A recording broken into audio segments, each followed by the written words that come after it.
What's up sa inyo mga ka-stroke? Bale, nawalan po tayo ng gana matulog. Kaya ngayon palakasin naman natin yung bibig natin. Ito, kain ulit tayo.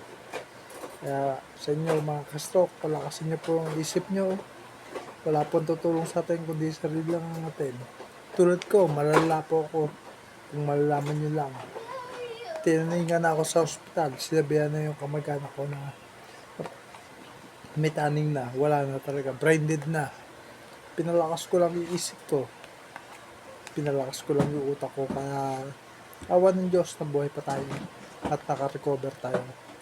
At patuloy na nagagawa yung mga dapat. Kaya sa mga na-stroke dyan, yun lang may papaya ko sa inyo.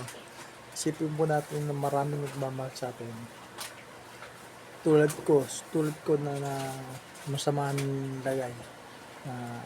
Sabi sa inyo, ilang hospital po yung tumanggi sa akin Sinabihan na kinausap na yung magulang ko, mga kapatid ko na malala yung naging epekto sa akin nung na-stroke ako.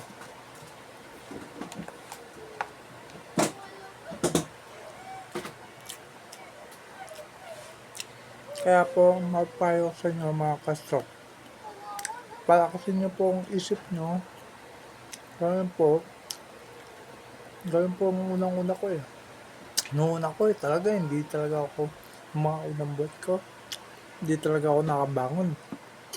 Ultimo point ko, may tagahugas Hindi ako nakapunta ng banyo. Naiiyak ako, nakadiaper pa ako.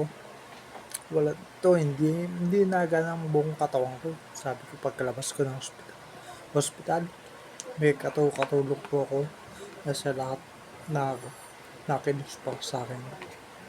Naawa po sa sarili ko. Sabi ko, ayoko ng ganito.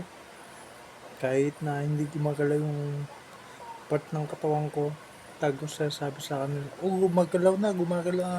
Kahit hindi naman gumagalaw. Tulad ngayon, hindi pa masyadong nagalaw yung darig ko sa pa, pero nung una hindi talaga natin nagalawin Ngayon, mahina pa yung galaw niya. Kaya ng kamay ko, ngayon, dati ganto lang to Pag ganyan lang. Pumipintik-pintik lang hanggang ngayon po, napalakas ko na. Gumagalaw na maigi. Yung pa ko po, makadaliri, mahina pa. Kaya pinapalakas ko pa. Kaya sa inyo mga ka-stroke dyan, mapapayo ko lang, palakasin yung isip nyo. Lahat yan, mapagtagumpay natin. Gagaling tayo. Laging tiwala sa sarili. Tiwala sa sarili. Samahan ng pagdarasal. Paniwala sa Diyos. Kalimutan natin lahat ng problema.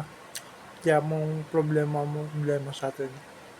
Kaya payo lang po sa ibang mga stock dyan. Pag nakita nyo gumagalaw na, huwag na po tayong patambay-tambay pa.